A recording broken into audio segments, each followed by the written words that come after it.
ప్రార్థన చేసుకుందాం. పరలోకమందున్న మా కన్న తండ్రి, మమ్మలను ఎంతగానో ప్రేమించిన మా గొప్ప దేవ, మీకు వేలాది వందనములు, స్తుతులు, స్తోత్రములు తెలియజేస్తా ఉన్నాము తండ్రి. ఈ యొక్క మధ్యాహ్న కాల సమయమందు మీరిచ్చిన మహాకృపను బట్టి, మీరిచ్చిన ఆలోచనను బట్టి మీకు వందనములు, శుభములు తెలియజేస్తా ఉన్నాము తండ్రి. ఈ యొక్క సమయమందు మీ గ్రంథంలో వ్రాయబడినటువంటి మాటలను గూర్చి ఆలోచన చేయనై ఉంటుండగానైనా, మీ యొక్క ఆలోచన మేరకు గ్రంథంలో వ్రాయబడిన విషయాలు అనేక మంది పిల్లల మధ్యన బయలుపరచవలసి ఉంటుండగా తండ్రి, చెప్పుచున్న నాకు మీ యొక్క ఆలోచనను అనుగ్రహించండి. వినుచున్న పిల్లలందరికీ వినగలిగే చెవులను, గ్రహించగలిగే మంచి మనసును దయచేయమని కోరుకుంటూ, క్రీస్తు నామమున ఈ చిన్ని ప్రార్థన సమర్పించి వేడుకుంటున్నాను తండ్రి. ఆమేన్. ఈ యొక్క సమయంలో దేవుడిచ్చిన మహాకృపను బట్టి దేవాది దేవునికి మొదటిగా లోకరక్షకుడును తన కుమారుడైనటువంటి యేసుక్రీస్తు నామమున దేవాది దేవునికి వందనములు తెలియజేస్తూ, ఈ యొక్క వీడియోను వీక్షిస్తూ వింటూ ఉన్నటువంటి, అంగీకరించటానికి, ఆలకించటానికి, పరిశీలన చేస్తూ వింటున్నటువంటి ప్రతి ఒక్కరికి కూడా క్రీస్తు నామమున శుభములు, వందనములు తెలియజేస్తా ఉన్నాను. ఈ యొక్క సమయంలో గ్రంథంలో వ్రాయబడినటువంటి అనేకమైనటువంటి విషయాలలో చాలా ప్రాముఖ్యమైనటువంటి పాఠ్యాంశమును ఈరోజు మనం నేర్చుకోవటానికి ఈ విధంగా కూడుకోవటం అనేది జరిగింది. ఈ యొక్క పాఠ్యాంశమును వింటున్నటువంటి ప్రతి ఒక్కరూ జాగ్రత్తగా మనసు పెట్టి, నేను చెబుతున్నటువంటి మాటలు గ్రంథంలో అలా ఉన్నాయో లేవో జాగ్రత్తగా ఆలోచన చేస్తూ చదవగలిగేటటువంటి ప్రతి ఒక్కరు కూడా గ్రంథమును చదవవలసినదిగా కోరుతూ ఉన్నాను. ఈరోజు మన పాఠ్యాంశం ఏమిటి అనంటే దేవుని ఉగ్రత. ఈరోజు మన పాఠ్యాంశం ఏమిటి అనంటే దేవుని ఉగ్రత.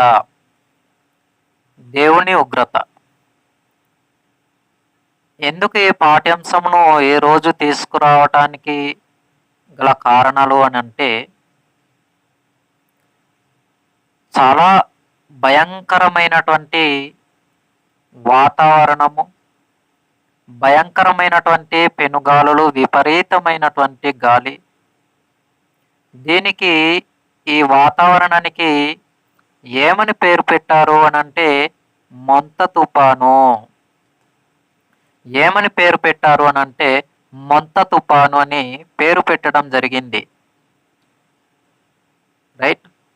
ఏ పేరైతే ఏముంది, కానీ ఈ 3 రోజుల పాటుగా విపరీతమైనటువంటి, భయంకరమైనటువంటి వాతావరణంలో మనమంతా కూడా ఉన్నాం. విపరీతమైనటువంటి గాలి కానివ్వండి, విపరీతమైనటువంటి వర్షము కానివ్వండి, ఇటువంటి పరిస్థితిలో మనము ఈ భూమి మీద ఇంతవరకు, ఇది వరకు, ఈ సమయం వరకు బ్రతికి ఉన్నాము అనంటే అది దేవుడు మనకిచ్చినటువంటి అవకాశము, దేవుడు మనకిచ్చినటువంటి సమయము. ఎందుకు ఈ సమయం దేవుడు మనకిచ్చారు అనంటే మన జీవితాలు మారాలని, మన జీవితాలు మార్చుకోవాలని, మనము దేవుని కోసం బ్రతకాలని దేవుడు మనకిచ్చినటువంటి అవకాశం. ఇదే గొప్ప భాగ్యం. దేవుడు మనకిచ్చింది అవకాశం అయితే అదే మన అదృష్టం. మనకంటే ముందుగా పుట్టినవారు చాలామంది మరణించి ఉండగా, మనకంటే తర్వాత పుట్టినవారు కూడా చాలామంది మరణించి ఉండగా, భూమి మీద మనము ఇది వరకు, ఈ సమయం వరకు ఇంకా బ్రతికి ఉన్నాము అనంటే మనమేదో ఘనకార్యం చేశామని కాదు, మనమేదో గొప్ప గొప్ప పనులు చేస్తున్నామని కాదు, కానీ మన జీవితాలు మార్చుకొని మనం ఇంకా దేవుని పనిలో ఉండాలన్నదే దేవుని యొక్క చిత్తం. ఆయన చిత్తాన్ని నెరవేర్చే వారిగా, ఆయన ఇష్టాన్ని నెరవేర్చగలిగే కుమారులుగా ఈ భూమి మీద బ్రతకాలి. కావున అందుకోసమే దేవుడు మనకు ఇంత చక్కనైనటువంటి అవకాశాన్ని ఇచ్చారు. దేవుడిచ్చిన అవకాశమును మనం అదృష్టముగా భావించి దేవుడిచ్చినటువంటి సమయమును మనం గొప్ప భాగ్యముగా ఎంచుకొని దేవుని కోసం బ్రతికేటటువంటి ఆలోచనను కలిగి ఉండాలి అని ప్రతి ఒక్కరికి కూడా నేను కోరుకుంటా ఉన్నాను, కోరుతా ఉన్నాను. ఎందుకు అనంటే మరణించిన క్షణం మనకు అవకాశం అనేది ఉండదు. ఎందుకు ఉండదు అనంటే మన జీవితాలు మార్చుకోవటానికి అవకాశం అనేది ఉండదు. ధనవంతుడు కూడా పాతాళంలో యాతన పడుతూ నాకు ఒక అవకాశం ఇవ్వమని అడగటాన్ని మనం చూస్తాం లూకాసు వార్తలో. కాబట్టి ఏదైనా కూడా సమయం ఉండగానే మనము ఉపయోగించుకోవటానికి, దానిని వినియోగించుకోవటానికి ఆలోచన చేయాలి. కాబట్టి దేవుడు మనకిచ్చినటువంటి ఈ చిన్ని జీవితంలో, ఈ చిన్ని ఆయుష్కాల జీవితంలో దేవుని కోసం బ్రతికేటటువంటి ఆలోచనను కలిగి ప్రతి ఒక్కరము కూడా దేవునిలో ఎదగవలసినదిగా నన్ను నేను తెలియపరుచుకుంటూ మీ అందరిని కూడా నేను ఈ యొక్క విషయాన్ని తెలియపరుస్తా ఉన్నాను. కాబట్టి ఈరోజు మన పాఠ్యాంశంలో ఉన్నటువంటి ఆలోచనను గూర్చి, మన పాఠ్యాంశంను గూర్చి ఆలోచన చేయగలిగితే దేవుని ఉగ్రత. దేవుని ఉగ్రత మొదటిగా పాత నిబంధన కాలంలో దేవుని యొక్క ఉగ్రతలు అనేవి ఎంత వేగంగా వ్యాపించేవి అనంటే, ఎంత వేగంగా దేవుడు తన కోపాన్ని, తన ఉగ్రతను ప్రజల మీదకి రప్పించేవారు అనంటే చాలా వేగంగా. ఆయన అనుకున్నారు అనంటే దానిని అమలు చేయటం అనేది పాత నిబంధన కాలంలో దేవుడు తన ఆలోచనను నెరవేర్చగలగటానికి, సిద్ధింపజేయటానికి అనేకమైనటువంటి సందర్భాలు గ్రంథంలో మనం చూస్తాం. ఫర్ ఎగ్జాంపుల్, సొదొమ గొమొర పట్టణాన్ని దేవుడు నాశనం చేయాలనుకొని అగ్ని గంధకములను కురిపించి ఆ పట్టణాన్ని నాశనం చేయటం అనేది మనం చూస్తాం. అలాగే ఇశ్రాయేలు ప్రజలు కూడా మాంసపు ముక్కలు నోటిలో ఉండగానే వారు ఏం చేయబడ్డారు అనంటే దేవుని కోపానికి, దేవుని ఉగ్రతకు గురైనటువంటి వారిగా వారు నాశనాన్ని తెచ్చుకున్నారు. వారు అక్కడికక్కడే పంటినుండగానే, మాంసపు ముక్కలు పంటినుండగానే వారు మరణించటం అనేది జరిగింది. ఇది పాత నిబంధన కాలంలో దేవుని యొక్క కోపానికి బలవుతున్నటువంటి వారు, దేవుని యొక్క ఉగ్రతకు గురైనటువంటి వారి పరిస్థితి. మీకు ఇంకా బాగా అర్థం కావటానికి ఒక మాట చూద్దాం. ఆదికాండము 6వ అధ్యాయము 5వ వచనం నుండి 7 వచనాలు ఒకసారి చూడగలిగితే, ఆదికాండము 6వ అధ్యాయము 5వ వచనం నుండి 7 వచనాలు. నరుల చెడుతనము భూమి మీద గొప్పదనియు, వారి హృదయం యొక్క తలంపులలోని ఊహంతయు ఎల్లప్పుడూ కేవలము చెడ్డదనియు యెహోవా చూచి, తాను భూమి మీద నరులను చేసినందుకు యెహోవా సంతాపము నుండి తన హృదయంలో నొచ్చుకొనెను. అప్పుడు యెహోవా, నేను సృజించిన నరులతో కూడా భూజంతువులను, పురుగులను, ఆకాశ పక్ష్యాదులను భూమి మీద నుండకుండా తుడిచివేయుదును. ఎలయనగా నేను వారిని సృజించినందుకు సంతాపమును నొందియున్నానెను. అంటే దేవునికి కోపం రావటం అనేది ఈ సందర్భంలో మనం చూస్తూ ఉన్నాం. భూమి మీద నేను నరులను చేశాను, కానీ భూమి మీద నేను నరులను చేసినందుకు నేను చింతించవలసిన అవసరత వచ్చింది, నేను బాధపడవలసినటువంటి అవసరత వచ్చింది, నేను దుఃఖించవలసినటువంటి అవసరత వచ్చింది. కాబట్టి నేనిప్పుడు ఏం చేస్తాను అనంటే ఈ యొక్క భూమి మీద ఉన్న నరులందరినీ, నరులతో పాటు ఈ యొక్క పురుగులను, పక్షులను అన్నింటిని కూడా నాశనం చేయాలనుకుంటున్నాను అని దేవుడు తన కోపాన్ని బయలుపరుస్తున్నట్టుగా ఈ మాటలలో మనం చాలా స్పష్టంగా చూస్తూ ఉన్నాం.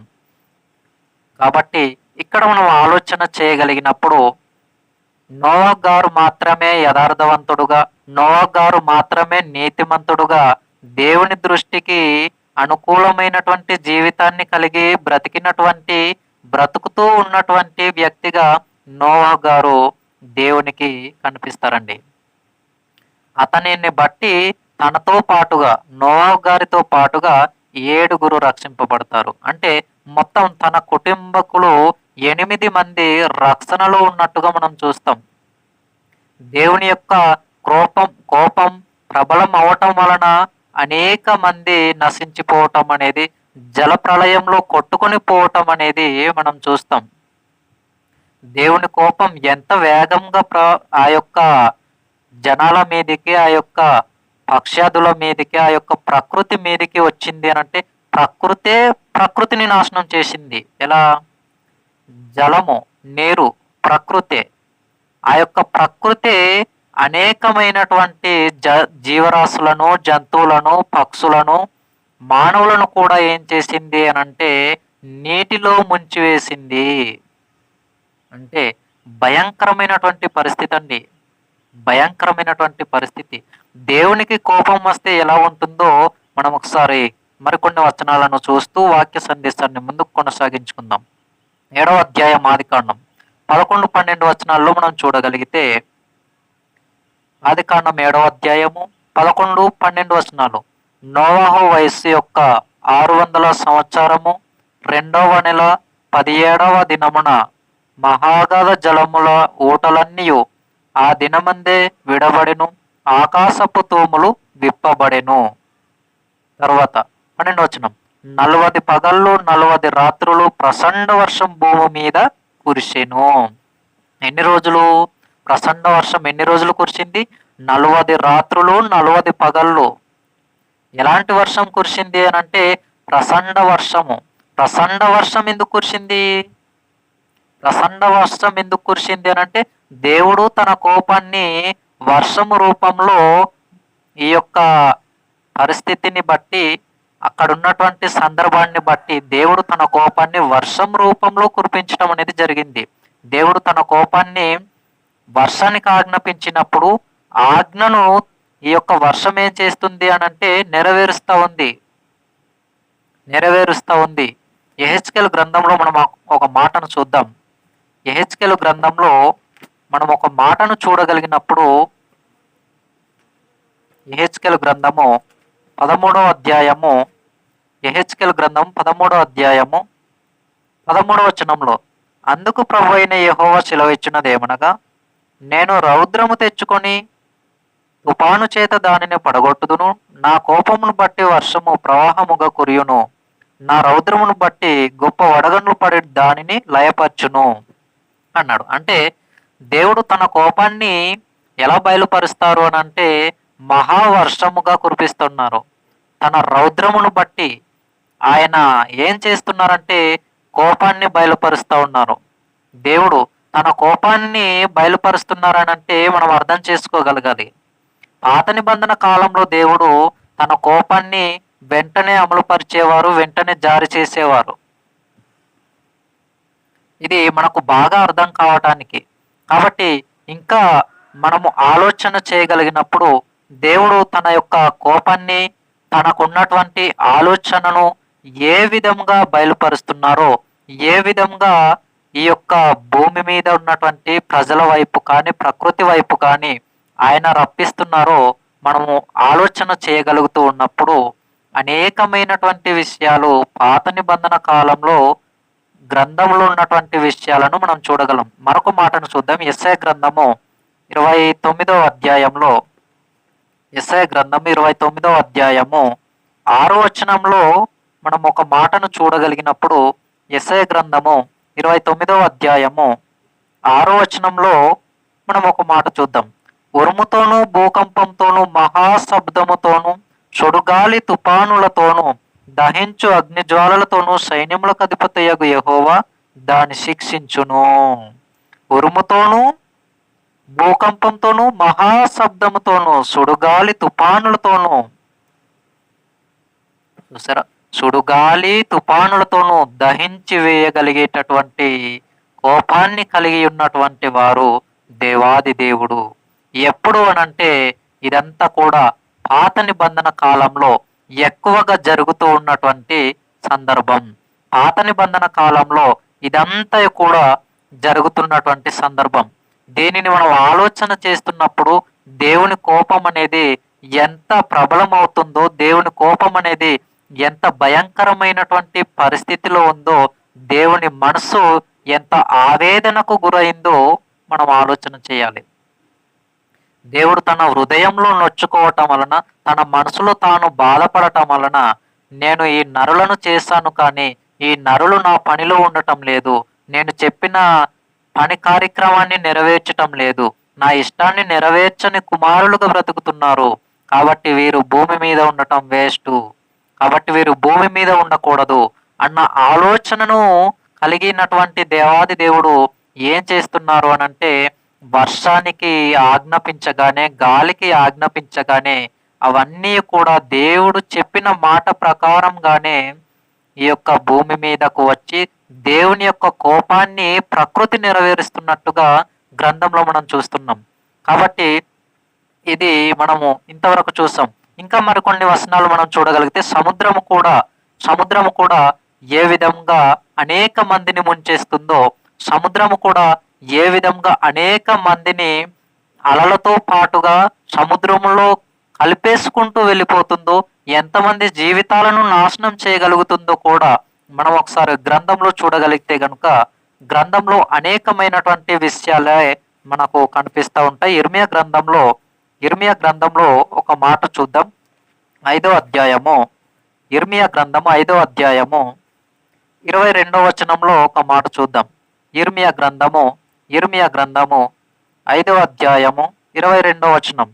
సముద్రము దాటలేకుండునట్లును, దాని తరంగము లెక్కలేనన్ని పొర్లినను, తరంగములెంత పొర్లినను అవి ప్రబలలేకయు, ఎంత ఘోషించినను దాన్ని దాటలేకయు ఉండునట్లును, నిత్య నిర్ణయం చేత దానిని ఇసుకను సరిహద్దుగా నియమించిన నాకు మీరు భయపడరా? నా సన్నిధిని వణకరా? ఇదే యెహోవా వాక్కు. అంటే ఇసుక తరంగాన్ని, సముద్రపు యొక్క అలలన్నింటినీ కూడా ఏం చేస్తుంది అనంటే అడ్డుకుంటుంది. ఎంతటి భయంకరమైనటువంటి అలలు ఎంత వేగంగా వచ్చినప్పటికీ కూడా ఇసుక ఒడ్డులో ఉంటుంది. చూడండి, సముద్రపు టద్దర్లో ఒడ్డున ఉంటుంది. ఆ యొక్క ఒడ్డులో ఉంటున్నటువంటి ఇసుక అటు నుండి ఎంత వేగవంతంగా ఆ యొక్క తరంగాలు, అలలు ఎగసి పడుతూ వచ్చినప్పటికీ కూడా, ఇలా వచ్చి మనం ఆ యొక్క ఇసుక దగ్గర ఉన్నప్పటికీ కూడా మన కాళ్ళను తాకి మరలా వెనక్కి వెళ్ళిపోతుంది. అలా ఉంటున్నటువంటి సముద్రము కొన్ని సందర్భాలలో అందరినీ కూడా ముంచివేయటానికి ఆ యొక్క హద్దును దాటి, ఆ యొక్క హద్దును మీరి దానికంటే ముందుకు వస్తుంది అని అంటే దాని అర్థం ఏంటో తెలుసా? దేవుడు ఆ యొక్క సముద్రానికి ఆజ్ఞాపించటం ద్వారానే ఈ కార్యక్రమం జరుగుతుంది. అంటే ఆ యొక్క ఇసుక దాటి, ఆ యొక్క ఇసుక హద్దును దాటి యువతలకు రాకుండా ఉంటున్నటువంటి సముద్రం తుఫానుల వలన, వర్షపాతం వలన, దేవుని కోపము వలన ఆ యొక్క సముద్రం కూడా ఏం చేస్తుంది అని అంటే, ఆ యొక్క సరిహద్దుకు మించి యువతల వైపు రావటం వలన మనుషులు అనేక మంది, జంతువులు అనేకమైనటువంటివి విధ్వంసం అనేది, ప్రాణ నష్టం అనేది, ప్రాణహాని అనేది జరుగుతూ ఉంది. ఇదంతా జరగటానికి కారణం ఏమిటి అనంటే మనమేనండి. మన జీవితాలు మనం మార్చుకోకపోవటం వలన, మన జీవితాలు మారకపోవటం వలన, దేవునికి ఇష్టమైన జీవితాన్ని కలిగి మనం బ్రతకకపోవటం వలననే ఇవన్నీ కూడా జరుగుతూ ఉన్నాయి. కాబట్టి గ్రంథంలో అనేకమైనటువంటి విషయాలు ఉన్నాయి. ఇప్పుడు గాలిని గూర్చి కూడా మనం ఒక మాట చూడగలిగితే, అదే ఇర్మియా గ్రంథంలో 30వ అధ్యాయము, ఇర్మియా గ్రంథం 30వ అధ్యాయము 23, 24 వచనాలు ఒకసారి జాగ్రత్తగా ఆలోచన చేయగలిగినప్పుడు, ఇర్మియా గ్రంథము 30వ అధ్యాయము 23, 24 వచనాలు.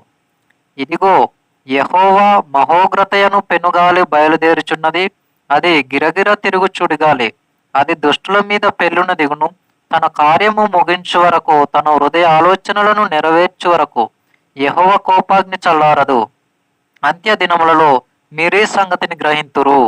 అంటే యెహోవా కోపాగ్ని దేవుని యొక్క కోపాగ్ని ఎంతవరకు ఉంటుంది అని అంటే తన యొక్క ఆలోచనలు నెరవేర్చుకున్నంత వరకు.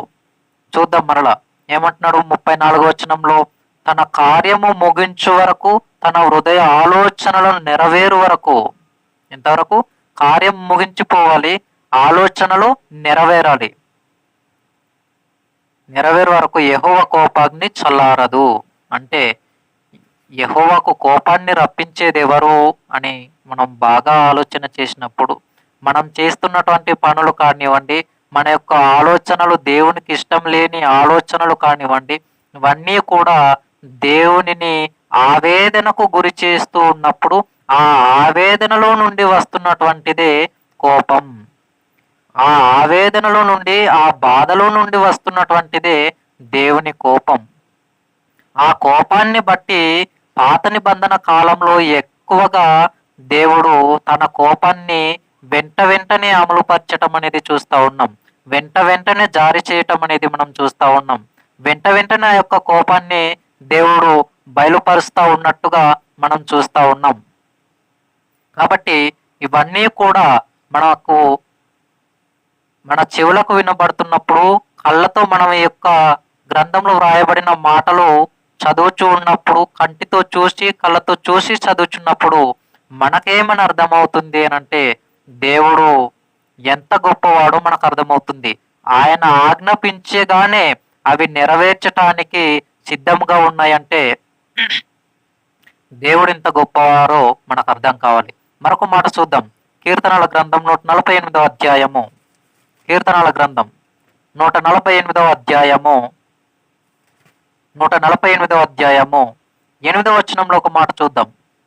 కీర్తనల గ్రంథము 148వ అధ్యాయము 8వ వచనం. ఇక్కడ మనం ఆలోచన చేయగలిగితే, అగ్ని, వడగండ్లారా, హిమమ, ఆవిరి, ఆయన ఆజ్ఞను నెరవేర్చు తుఫాను. ఇక్కడ జాగ్రత్తగా మనం చూడగలిగినప్పుడు అగ్ని, వడగండ్లు, హిమము, ఆవిరి. అగ్ని, వడగండ్లు, హిమము, ఆవిరి, ఆయన ఆజ్ఞను నెరవేర్చు తుఫాను. ఆయన అనగా అక్కడ ఎవరు? దేవుడు. దేవుని ఆజ్ఞను నెరవేర్చేది ఎవరు? తుఫాను.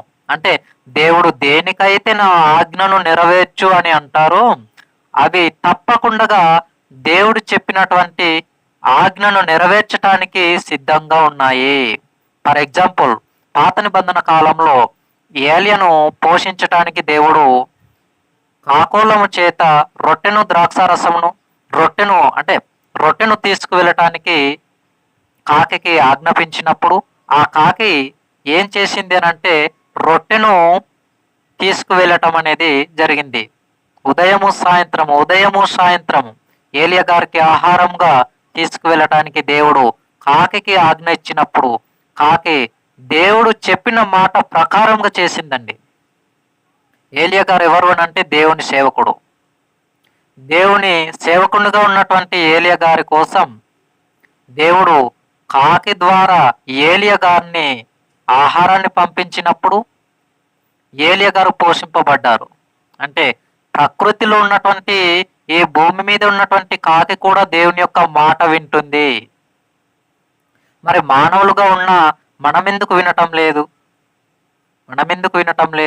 మనకు మనంగా ఆలోచన చేసుకోవలసినటువంటి వారిగా మనం ఉండాలి. ప్రకృతి అంతా కూడా దేవుని మాటలకు లోబడుతుంది. ప్రకృతి అంతా కూడా దేవుడు చెప్పే ప్రతి విషయానికి లోబడుతుంది. కానీ మనం మాత్రం దేవుని మాటను వినటం లేదు. ప్రకృతి అంతా దేవుని మాట వింటుంది అనడానికి మరికొన్ని ఎగ్జాంపుల్స్ మనం ఆలోచన చేయగలిగితే, సూర్యుడు ఉదయాన్నే వస్తుంది, సాయంత్రం అయ్యేసరికి మరలా తిరిగి వెళ్ళిపోతుంది. కాలక్రమం దేవుడు పెట్టినటువంటి కాలక్రమం, ప్రకృతిలో దేవుడు పెట్టినటువంటి కాలక్రమం ఒకేలా ఉంది. సూర్యుడు వస్తున్నాడు, వెళ్ళిపోతున్నాడు. మనకు రోజులు గడిచిపోతున్నాయి, సంవత్సరాలు గడిచిపోతున్నాయి. పుట్టి పెరుగుతూ ఉన్నాము, అనేకమైనటువంటి లోక విధమైనటువంటి ఆలోచనలను కలిగి బ్రతుకుతూనే ఉన్నాం. కానీ మన జీవితంలో ఆత్మీయ మార్పు అనేది, దేవునికి ఇష్టమైన జీవితాన్ని కలిగి బ్రతకాలి అన్న ఆలోచననే మర్చిపోయాం.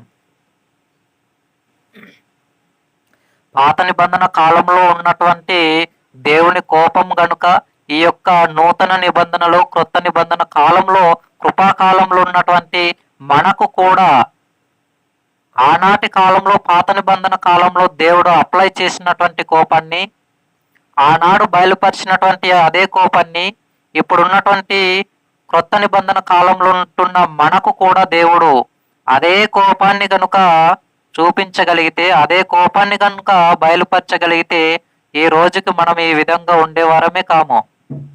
అంటే దేవుడు తన కోపాన్ని, ఆ యొక్క పాత నిబంధన కాలంలో ఉన్నటువంటి కోపాన్ని దేవుడు ఎప్పుడు కూడా బయలుపరచగలిగితే గనుక, మన మధ్యకు పంపించగలిగితే గనుక ఎలా ఉండేది అని అంటే, ఈనాటికి ఈ రోజుకి ఈ సమయానికి మనం ఏ విధంగా ప్రాణముతో బ్రతికి ఉండేవారం కామండి.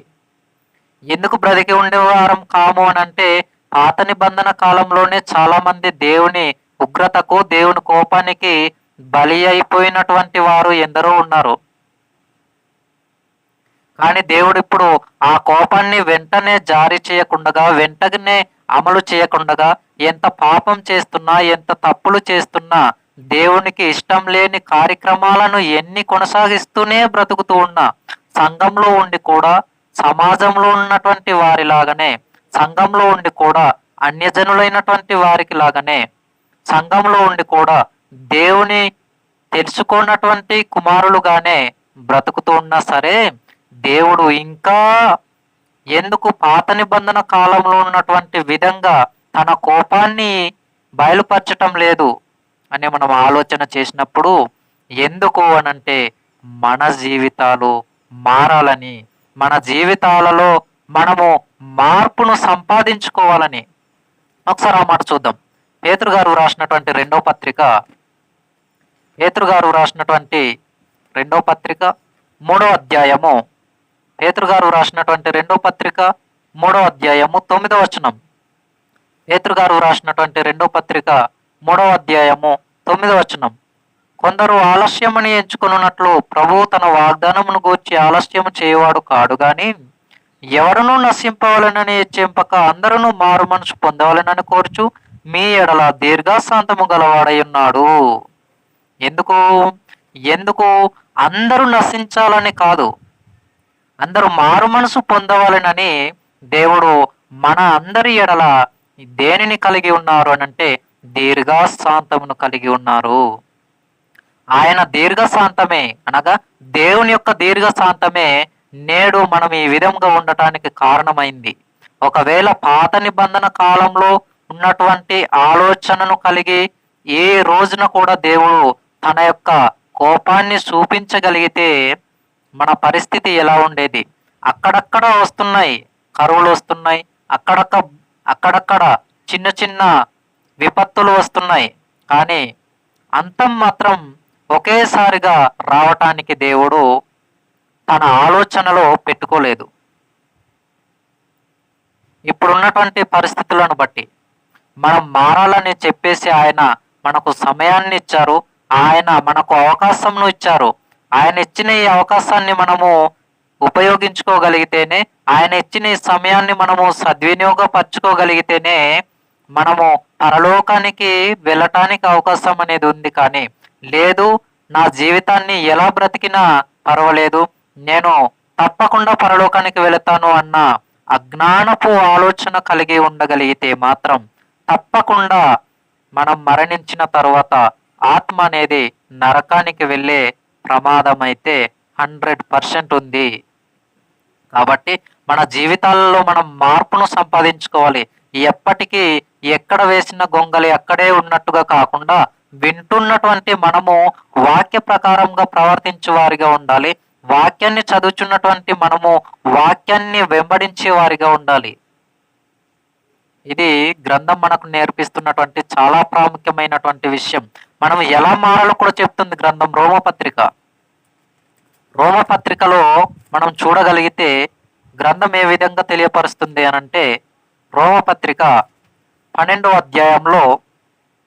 అధ్యాయంలో మనం ఆలోచన చేయగలిగితే మొదటి వచనం నుండి జాగ్రత్తగా చూద్దాం. రోమపత్రిక 12వ అధ్యాయము మొదటి వచనంలో, కాబట్టి సహోదరులారా పరిశుద్ధమును దేవునికి అనుకూలమునైన సజీవ యాగముగా మీ శరీరములను ఆయనకు సమర్పించుకొనుడని దేవుని వాత్సల్యమును బట్టి మిమ్మును బతిమాలుకొనుచున్నాను. ఇట్టి సేవ మీకు యుక్తమైనది అని మాట్లాడుతూ రెండవ వచనంలో ఏమంటున్నాడు చూడండి. మీరు ఈ లోక మర్యాదను అనుసరింపక ఉత్తమమును అనుకూలమును సంపూర్ణమునై ఉన్న దేవుని చిత్తమేదో పరీక్షించి తెలుసుకున్నట్లు మీ మనసు మారి నూతన మగుట వలన రూపాంతరము పొందుడి అన్నాడు రెండవ వచనంలో. అంటే మీ మనసు మారి నూతన మగుట వలన రూపాంతరము పొందుడి. మన మనసును మార్చుకోవాలి అంటున్నాడు. మీ మనసు మారాలి అంటున్నాడు. సంఘంలో ఉండి కూడా సమాజంలో ఉన్న వారిలో ఉండటానికి లేదు. సంఘంలో ఉండి కూడా సంఘం వెలుపల ఉన్నాను అని అనుకోవటానికి లేదు. సంఘంలో నుండి బయటకు వచ్చి సంఘం వెలుపల ఉన్న వారితో కలిసి ఉన్నప్పటికీ కూడా మన యొక్క క్రైస్తవ జీవితంగానే ఉండాలి. కాబట్టి మనసు మార్చుకోవాలి. ఎలా మార్చుకోవాలో ఒక చిన్న ఎగ్జాంపుల్ చెప్పి నేను సందేశాన్ని ముగిస్తాను. ఎలా మార్చుకోవాలి అంటే, ఒక గొంగళి పురుగును చూసినప్పుడు ఆ గొంగళి పురుగు ఎలా కనిపిస్తుంది అని అంటే మన కంటికి చూడ వికారంగాను, దానిని ముట్టుకోవటానికే మనకు ఇష్టం ఉండదు. చాలా మంది ఆ గొంగళి పురుగును చూసి భయపడేవారు కూడా లేకపోలేదు. అంటే గొంగళి పురుగు అనేది దానిని మనం చూడటానికి కళ్ళతో చూస్తాం, కానీ దానిని ముట్టుకోవటానికి ఇష్టపడము, దానిని తాకటానికి ఇష్టపడము, దానిని పట్టుకోవటానికి ఇష్టపడము, దానితో ఆడుకోవటానికి కూడా ఇష్టపడము. కానీ ఇదే గొంగళి పురుగు ఎప్పుడైతే తన యొక్క ఆకారమును మార్చుకొని చీతాకోక చిలుకగా మారే మన కళ్ళ ముందుకు వస్తుందో దానిని మనం చూడటానికి ఇష్టపడతాం, దానిని ముట్టుకోవటానికి ఇష్టపడతాం, దానిని పట్టుకోవటానికి కూడా ఇష్టపడతాం. దానితో చాలా మంది చిన్నపిల్లలు ఆడుకుంటూనే ఉంటారు. అంటే ఇది ప్రారంభంలో ఉన్నప్పుడు గొంగళి పురుగుగా ఉన్నప్పుడు చూడటానికి వికారంగానే భయంకరంగానే మన కంటికి కనిపించినా, అది ఎప్పుడైతే మార్పు చెందిందో మన కంటికి చాలా చక్కగా కనిపించింది. కాబట్టి దానిని ముట్టుకోవటానికి, దానిని పట్టుకోవటానికి లేదా తాకటానికి, దానితో ఆటలాడుకోవటానికి కూడా మనకు ఏ విధంగా ఇష్టం అనేది కలుగుతుందో, దానిపై మనసు అనేది పుడుతుందో, అదే విధంగా మన యొక్క పాప జీవితాన్ని మనం విడిచిపెట్టినప్పుడు, మన యొక్క పాప జీవితంలో నుండి మనం విడుదల పొందుకున్నప్పుడు మన జీవితం కూడా నూతనమైనదిగా మార్చబడుతుంది. అలా మార్చబడినప్పుడు దేవుడు మనలను కావాలి అని కోరుకుంటారండి. మన జీవితం అలా మారాలి అన్నది దేవుని సంకల్పం. అందుకే క్రొత్త నిబంధన కాలంలో దేవుడు ఎలా ఉన్నారు అని అంటే, కృపాకాలంలో మనం ఉన్నాము కనుకనే దేవుడు క్రొత్త నిబంధన కాలంలో ఎదురు చూస్తూ ఉన్నారు. మన జీవితం మార్పు చెందాలని, మన జీవితాలు మార్చుకోవాలని, తన కోసం ఈ భూమి మీద మనం బ్రతకాలి అన్న ఆలోచన కలిగి దేవుడు మన కోసం ఎదురు చూస్తూనే ఉన్నారు. ఇంకా మరొక మాటను చూసి, చివరిగా ఒక మాట చూసి మనం ముగించుకుందాం. యెషయా గ్రంథం 65వ అధ్యాయంలో ఒక మాట చూసి ముగించుకుందాం. యెషయా గ్రంథం 65వ అధ్యాయము యెషయా గ్రంథం 2వ వచనంలో ఇక్కడ ఏమంటున్నారంటే, తమ ఆలోచనను అనుసరించి చెడు మార్గమును నడుచుకొనుచు లోబడనులని ప్రజల వైపు దినమంతయు నా చేతులు చాపుచున్నాను అన్నాడు. అంటే లోబడనున్నటువంటి ప్రజల వైపు దినమంతయు దేవుడు చేతులు చాపి ఎదురు చూస్తున్నారు అని అంటే, చేతులు చాపి ఎదురు చూడటం అంటే అంత ఆసక్తి కలిగినటువంటి వాణిగా దేవుడు మన మార్పు కోసం ఎదురు చూస్తున్నారని అర్థం. దినమంతయు ఆయన మనం ఎప్పుడు మార్పు చెందుతామా అని ఎదురు చూస్తుంటే, మనమేం చేస్తున్నామనంటే మార్పు అనేది మన జీవితంలో మనము తెచ్చుకోవటం లేదు. మార్పు తెచ్చుకుంటున్నాం. ఎలాంటి మార్పు తెచ్చుకుంటున్నాం అనంటే, దేవునికి భిన్నమైనటువంటి మార్పు తెచ్చుకుంటున్నాం. భిన్నమైనటువంటి మార్పును కలిగి బ్రతుకుతున్నాం. భిన్నమైనటువంటి మార్పును కలిగి మనం బ్రతుకుతున్నాం. దేవునికి ఇష్టమైనటువంటి మార్పును కలిగి మనం బ్రతకటం లేదు. మనకు ఇష్టమైనటువంటి మార్పును కలిగి మనం బ్రతుకుతున్నాం. మనకు నచ్చినట్టుగా మనం బ్రతుకుతున్నాం. దేవునికి నచ్చినట్టుగా మనం బ్రతకటం లేదు. దేవుని ఇష్టాన్ని మనం నెరవేర్చటం లేదు. మన ఇష్టాన్ని మనం నెరవేర్చుకుంటున్నాం. దేవుని ఆజ్ఞను మనం నెరవేర్చడం లేదు. తల్లిదండ్రులు భూలోక సంబంధమైన ఆజ్ఞలు ఇస్తే వాటిని నెరవేర్చగలుగుతున్నాం. మనకు భూలోక సంబంధమైనటువంటి ఆలోచనలను, ఈ భూమి మీద కొన్ని రోజుల జీవిత కాలానికి సంబంధించిన ఆలోచనలను నెరవేర్చటం మాత్రమే తెలుసు. కానీ దేవుని యొక్క ఇష్టాన్ని నెరవేర్చటం మనం అలవాటు చేసుకోవాలి. ఇక నుండైనా మన జీవితాలు మార్చుకోవాలి. ఇక నుంచైనా మన యొక్క ఆత్మీయ జీవితాన్ని దేవుడు కోరుకునే విధంగా మార్చుకోవాలి. దేవుని యొక్క ఉగ్రత నుండి తప్పించబడాలి. పరలోకానికి వెళ్ళే కుమారులుగా ఈ భూమి మీద మనము బ్రతకగలగాలి.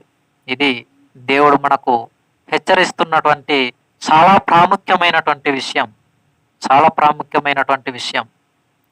దేవుని యొక్క ఉగ్రత దినాలు అనేవి పాత నిబంధన కాలంలో ఎక్కువగా అమలుపరచబడుతుండేవి. కానీ క్రొత్త నిబంధన సమయానికి వచ్చేసరికి కృపాకాలంలో మనం ఉన్నాము గనుక ఎంతటి భయంకరమైనటువంటి పాపములు చేస్తున్నా, ఎంతటి భయంకరమైనటువంటి తప్పిదములు చేస్తున్నప్పటికీ, దేవునికి అసహ్యమైనటువంటి కార్యాలు చేస్తూ బ్రతుకుతున్నప్పటికీ దేవుడు చూస్తూ ఉన్నారు. దీర్ఘశాంతం కలిగిన వారిగా ఉన్నారు. ఎందుకు అనంటే మనం మారాలని. దేవుడు దీర్ఘశాంతం కలిగి ఉన్నాడు కదా. ఎటువంటి తప్పు చేసినా పర్వాలేదు, ఎటువంటి తప్పిదం చేసినా పర్వాలేదు, ఎటువంటి పాపం చేసినా పర్వాలేదు అని అనుకోవటానికి లేదు. దీనినంతటికీ తీర్పులో మనం లెక్క చెప్పాల్సి ఉంటుంది. దీనికి అంతటికి ఎప్పుడు లెక్క చెప్పాలి అని అంటే తీర్పులో. మరణించిన తర్వాత తీర్పు అనేది ఉంది. ఆ తీర్పులో దేవునికి లెక్క చెప్పాలి. ఇది గ్రంథం మనకు నేర్పిస్తున్నటువంటి చాలా ప్రాముఖ్యమైనది. నీవు పలుకు వ్యర్థమైన ప్రతి మాటను గూర్చి విమర్శ దినమున దేవునికి లెక్క చెప్పవలసి ఉండును అన్నాడు. కాబట్టి మన మాటలను గూర్చి కూడా దేవునికి లెక్క చెప్పాలి. కాబట్టి అనేకమైనటువంటి విషయాలను గూర్చి మనం ఆలోచన చేస్తున్నప్పుడు, అనేకమైనటువంటి సందర్భాలను గూర్చి మనం ఆలోచన చేస్తున్నప్పుడు, పాత నిబంధన కాలంలో ఉన్నటువంటి ఆలోచన విధానం వేరు, క్రొత్త నిబంధనలో ఉన్నటువంటి ఆలోచన విధానం వేరు. దేవుడు పాత నిబంధనలో అనేకమైనటువంటి ఉగ్రతలను కురిపించినప్పుడు, అనేకమైనటువంటి తన యొక్క కోపాన్ని భూమి మీదకు బయలుపరిచినప్పుడు, నోవా గారి కాలంలో జలప్రళయం రప్పించిన తరువాత ఆ జలప్రళయము అనంతరముననే దేవుడు ఈ యొక్క దీర్ఘశాంతమును సంపాదించుకున్నట్టుగా కొన్ని సందర్భాలను బట్టి మనము చూడవచ్చు. గ్రంథంలో అనేకమైనటువంటి విషయాలు ఉన్నాయి. భూమి మీదకు ఇంద్రధనుసును రప్పించి దానిని తన సింహాసనంలో కూడా పెట్టుకొని దానిని చూస్తూ, దాని వలన భూమి మీదకు నాశనం అనేది ఒకేసారిగా రాదు అని తెలియపరచబడటం కోసం, అది మనకు అర్థం కావటం కోసం భూమి మీద మన కంటికి కనిపించేలా దానిని పెట్టారు. తనకు తానుగా దానిని చూసి దానిని బట్టి భూమి మీదకు నాశనాన్ని ఒకేసారి పంపించకూడదు అన్న ఆలోచనను కలిగి తనకు తానుగా ఉండటం కోసం తన యొక్క సింహాసనంలో కూడా ఆ యొక్క ఇంద్రధనుస్సును పెట్టుకోవటం అనేది మనం గ్రంథంలో చూస్తూ ఉంటాం. దేవుని చిత్తమైతే ఈ యొక్క విషయాలు కూడా మనం నేర్చుకోవటానికి ఆలోచన చేద్దాం. కాబట్టి ఇంతవరకు ఈ మాటలు మీ మధ్యన బయలుపరచడం అనేది జరిగింది. పాత నిబంధన కాలంలో దేవుని యొక్క కోపం ఎలా ఉండేదో, దేవుని యొక్క ఉగ్రత ఎలా బయలుపరచబడేదో మనం చూసాం. కృత నిబంధన కాలంలో, కృపాకాలంలో మనం ఉన్నాం కాబట్టి తీర్పు అనేది యేసుక్రీస్తు వారు వచ్చిన తర్వాత అందరికీ ఒకేసారి ఉంటుంది. ఇప్పుడు ప్రస్తుత ఈ కాలంలో నూతన నిబంధన లేదా కృత నిబంధన కాలంలో ఉన్నటువంటి మనకు ఎన్ని పాపములు చేస్తున్నప్పటికీ, ఎంత తప్పులు చేస్తున్నప్పటికీ కూడా దేవుడు దీర్ఘశాంతమును కలిగి, ఒకవేళ ఈయన మారతారేమోనన్న ఆలోచన కలిగి మనకు అవకాశాన్ని దేవుడు అనుగ్రహిస్తూ ఎదురు చూస్తున్నారే తప్ప తన యొక్క కోపాన్ని వెంటనే జారీ చేయటం లేదు, వెంటనే అమలుపరచటం లేదు. కాబట్టి దేవుడిచ్చిన అవకాశమును మనం అదృష్టముగా భావించి గొప్పగా అర్థం చేసుకొని సమయాన్ని సద్వినియోగపరచుకోవాలి. ఎఫెసీ పత్రిక 5వ అధ్యాయం 15వ వచనం మాట ప్రకారంగా సమయమును పోనీయకుండా సద్వినియోగపరచుకునేటటువంటి వారిగా మన జీవితాలను తీర్చిదిద్దుకుంటూ మన యొక్క బ్రతుకును మార్చుకొని దేవుని కోసం మన జీవితాలు సమర్పించుకొని బ్రతకాలని నన్ను నేను హెచ్చరించుకుంటూ ఈ మాటలు వింటున్న మీ అందరికీ కూడా తెలియపరుస్తూ ఇంతటితో ఈ మాటలు నేను ముగిస్తా ఉన్నాను. ప్రార్థన చేసుకుందాం. పరలోకమందున్న మా కన్న తండ్రి, మమ్మల్ని ఎంతగానో ప్రేమించిన మా గొప్ప దేవ, మీకు అతి వేలాది వందనములు, స్తుతి స్తోత్రములు తండ్రి. ఇది వరకు చెప్పబడిన మీ మాటలను బట్టి మీకు కృతజ్ఞత స్తోత్రాలు. ఇదిగో తండ్రి, పాత నిబంధన కాలంలో తండ్రి మీ యొక్క కోపాన్ని వెంటనే అమలుపరిచేవారు, జారీ చేసేవారు, బయలుపరిచేవారు. కానీ నూతన నిబంధన కాలంలో లేదా క్రొత్త నిబంధన ఈ కాలంలో కృపాకాలంలో మేము ఉన్నందున తండ్రి, మీరు కోపాన్ని వెంటనే బయలుపరచకపోయినప్పటికీ తండ్రి, మా యొక్క జీవితాలు మారాలని మీరు మాకు అవకాశాన్ని ఇచ్చినందుకు మీకు వందనాలు తండ్రి. ఇక నుంచి మా జీవితాలను మార్చుకొని మీకు ఇష్టమైన జీవితాలు కలిగి బ్రతుకులాగున మీరే మాకు సహాయం చేయమని కోరుకుంటూ క్రీస్తు నామం చిన్ని ప్రార్థన మనం సమర్పిస్తా ఉన్నాము తండ్రి. ఆమేన్.